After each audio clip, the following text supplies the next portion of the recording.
Ponga el 5 entonces. Pero somos un país que ha mejorado significativamente en los últimos años. En los últimos 30 años, desde la vuelta a la democracia, somos un país que ha disminuido la pobreza, que ha fortalecido sus instituciones, que se ha insertado en el mundo, que ha optado por el multilateralismo, que ha logrado abrir lazos comerciales y culturales con diferentes regiones que hoy día nos enorgullecen. Don Alberto Mayor, ¿qué le parecen las declaraciones del presidente de la República? Cada cierto tiempo todos en Chile nos mandamos un oasis, ¿no? O sea, sí, yo creo que, bueno, evidentemente políticamente es un error importante porque además está enunciado de manera literal, o sea, no es que es interpretable, sino que son los 30 años, ya es el discurso exactamente opuesto al de la coalición, del sector, y del diagnóstico de época que dio origen al Frente Amplio. Por tanto, en términos políticos, es un error. Es un discurso que es muy frecuente cuando se va a mostrar a Chile al extranjero y se va a buscar recursos. Es bastante obvio que tú vas a resaltar las potencialidades y las capacidades del país.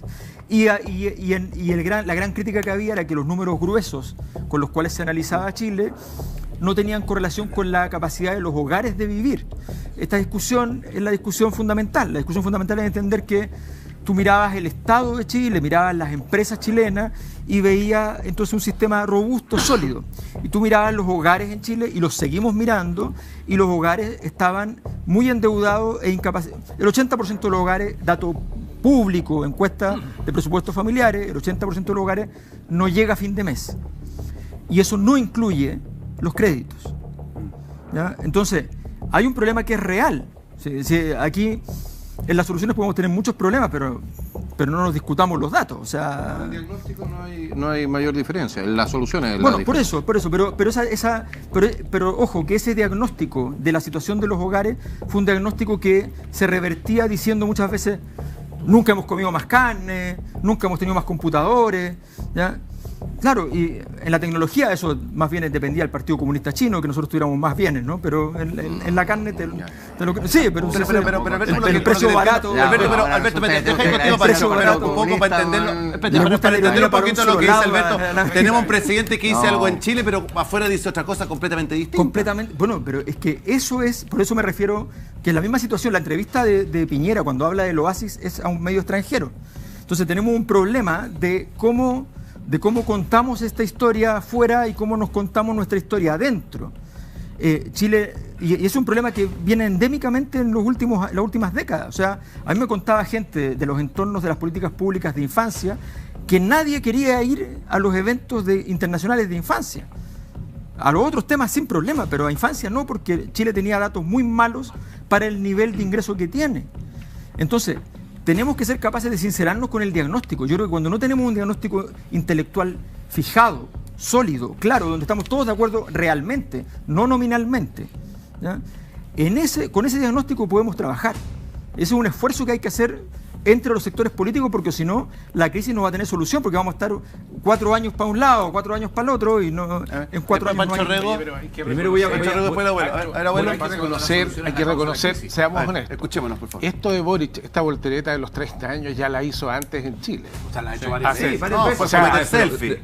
Decantémoslo en algo que Paredes la agudizó. Decantémoslo en algo que creo yo que es muy relevante, porque es la construcción del relato y de la ideología. Yo creo que Alberto da en el punto central cuando lo que estamos viendo es que el marco conceptual, cuando te lo cambian y tu relato en los últimos 15 años ha sido la crítica hacia un Estado que han autodefinido como neoliberal, y lo que han hecho es colgarse básicamente los indicadores macroeconómicos para decir que este modelo no funciona, y el relato del presidente ha sido, por ejemplo, cuando era dirigente estudiantil, educación pública, gratuita y calidad, ¿dónde están las mejoras sustantivas? Y lo más grave todavía es cuando un personero político como Gabriel Boric, que intelectualmente estaba bastante formado, que se autodefinía como socialista libertario, viene a reconocer que los últimos 30 años la construcción del socialismo renovado de los últimos 30 años, 80 en adelante, bueno, sí funcionó en el país. Yo sí veo una crisis política, intelectual muy profunda de base, porque hay una renuncia al discurso que te permitió levantarte desde la crítica hacia la construcción de los últimos 30 años. Eso en política básicamente darse vuelta la chaqueta aquí en la quebrada del ají, pero eso no es eso es muy grave. Pero yo me pregunto en mi cabecita, ¿qué pasa con el votante, con el militante del Frente Amplio? Con esa persona que confía en con esa persona que decía, yo voté por un presidente que me criticaba a los 30 años, pero que ahora me apoya a los 30 años, que estaba en contra del TPP-11 y que ahora me apoya el TPP-11. Un presidente que quería refundar Carabineros y que hoy día reconoce a Carabineros. Un presidente que decía que el principal problema de Chile era la desigualdad y que hoy día dice que básicamente el Gini lo hemos mejorado en un punto. Un embajador como Javier Velasco, que su último discurso público, el junio del 2022, fue los últimos 30 años de la Concertación lo que han hecho es agudizar las desigualdades. Esa crítica es profunda porque es una crítica intelectual a un modelo que ustedes intentaron delinear de forma alternativa y el presidente se los metió todos ustedes al bolsillo. A ver, Alberto. Y se los pasó por el mismo lado. Alberto, puede con Guille. ¿Qué pasa? Mira, a ver, primero, muy simple. Si nos sentamos, yo he hecho el siguiente ejercicio. Reconozco que la invitación fue de la tercera persona a la que menciono, no tengo la autorización para dar el nombre, no le he preguntado. Una persona de derecha, una persona importante de la derecha en algún momento me dijo, oye, sentémonos a pensar qué cosas podríamos estar de acuerdo en soluciones a los problemas que hay.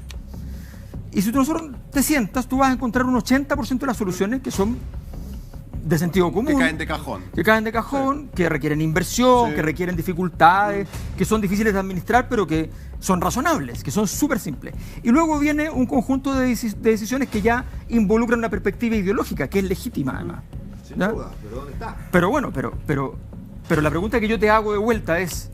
Pero contéstame la mía primero. ¿Hay renuncia? No, a ver, evidentemente el gobierno ha renunciado... No, el Frente Amplio.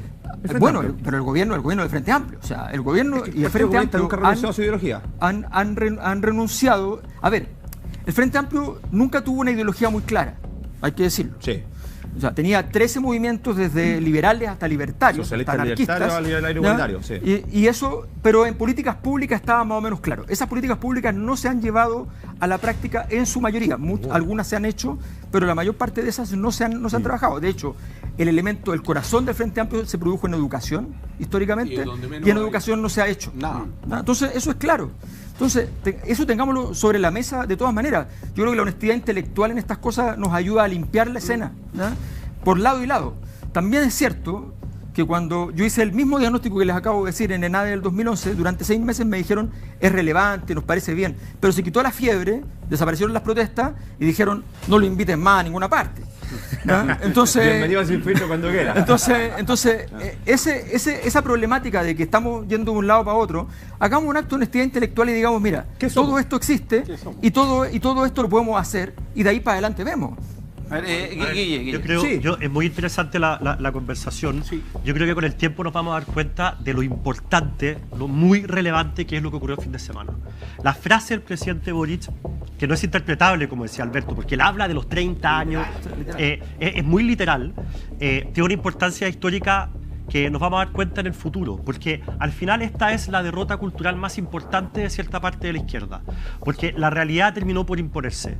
El presidente Boric, que tenía una visión crítica sobre Patricio Aylwin, termina alabándolo. El presidente Boric, que no tenía... al lanzamiento del libro. Bueno, el presidente Boric, que no quería TPP-11, se sienta a tomar, ustedes se van a acordar de la escena, se sienta a tomar una cerveza con Trudeau en Canadá, y la conversación fue más o menos así. Oye, pero ¿por qué no queréis firmar el TPP-11?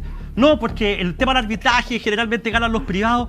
Pero Gabriel, le dice Trudeau, si el tema del arbitraje es exactamente el mismo que hay en el Tratado de Libre Comercio entre Canadá y Chile.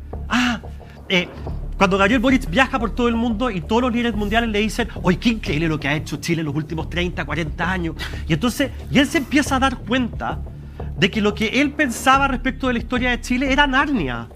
Era otro país, era otra realidad, que la verdadera realidad es que efectivamente en estos 30 años en Chile hubo un progreso gigantesco. Cuando el presidente Boric dice que la capacidad de innovación, cáchate lo que dice, que la capacidad de innovar del mundo privado es infinitamente superior a la del Estado, claro, eso lo dice después de que trató de transformar en Apple Lipigas. ¿Y qué pasó con el Estado emprendedor? Entonces, cuando todo este tema romántico respecto a la educación pública, que hoy día, mira, liceo de aplicación, hoy lunes, primer día de clases, bombas molotov afuera, el colegio tomado, primer día de clase. Entonces, es la realidad la que termina por imponerse. Y el presidente Boric dice, en Europa, algo que es obvio, que estos 30 años fueron buenos y eso es una derrota cultural brutal para cierta parte para el Javier o Gustavo, Pero en esa deriva del presidente Boric viene desde la segunda vuelta.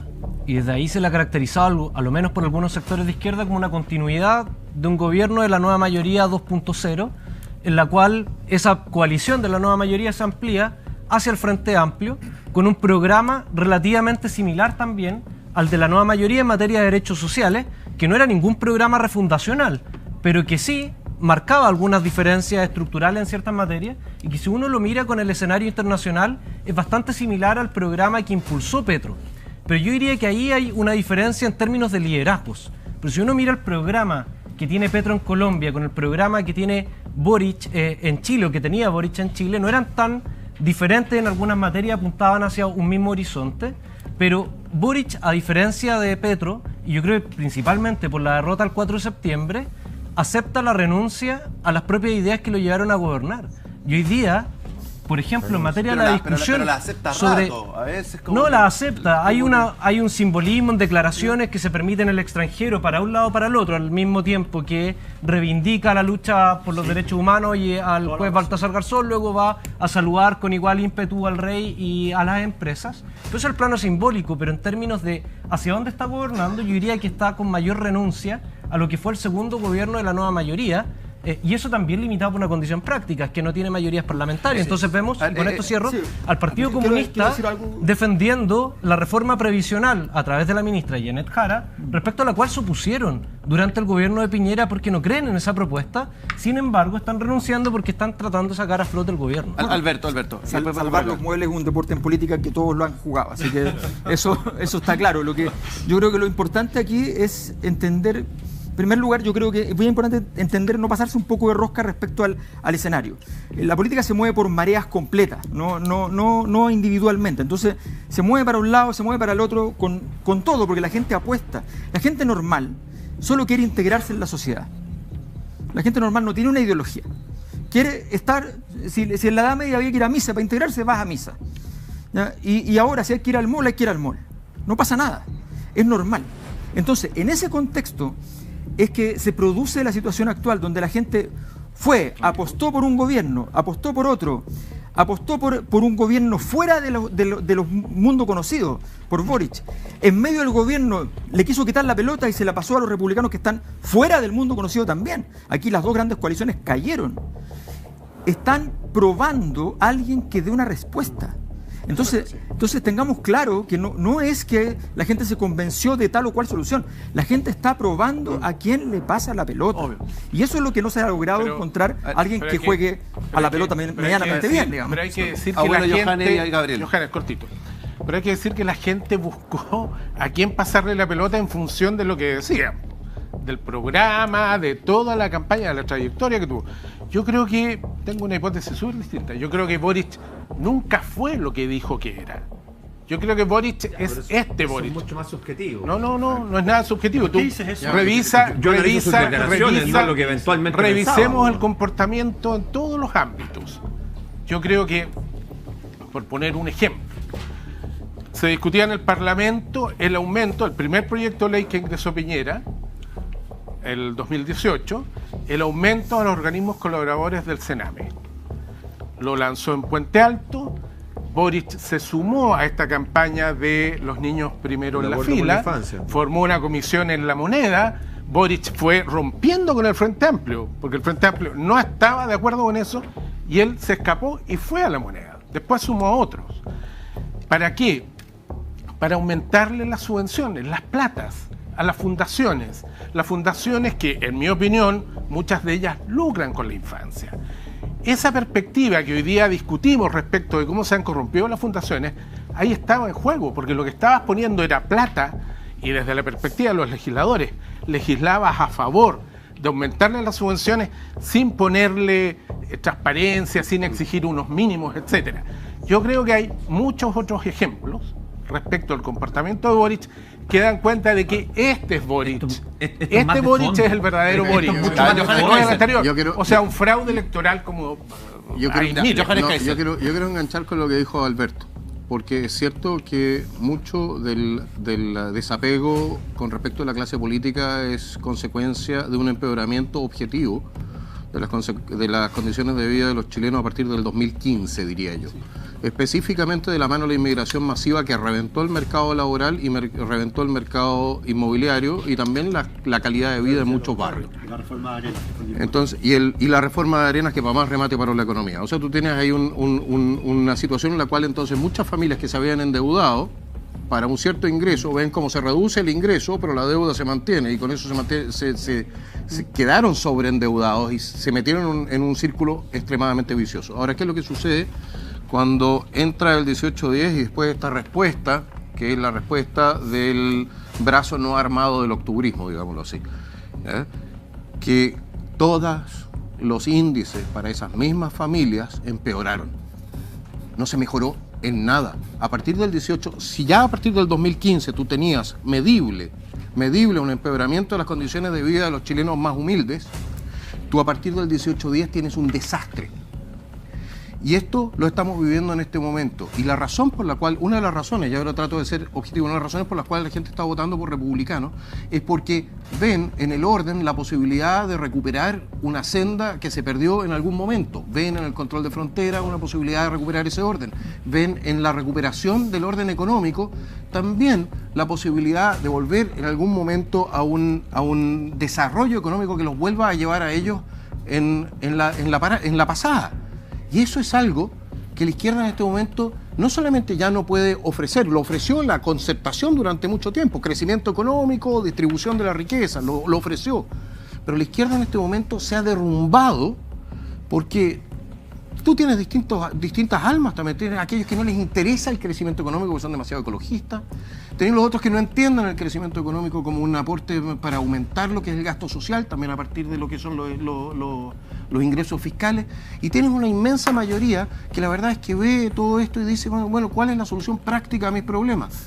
Y la verdad es que nosotros estamos ofreciendo una solución, creemos que es un camino. Si no somos capaces de cumplir nosotros en algún momento con esas expectativas, probablemente termine de derrumbarse el sistema político. Muchachos, tengo que saludar a mis auspiciadores y a la vuelta, declaraciones del profesor Luis Silva.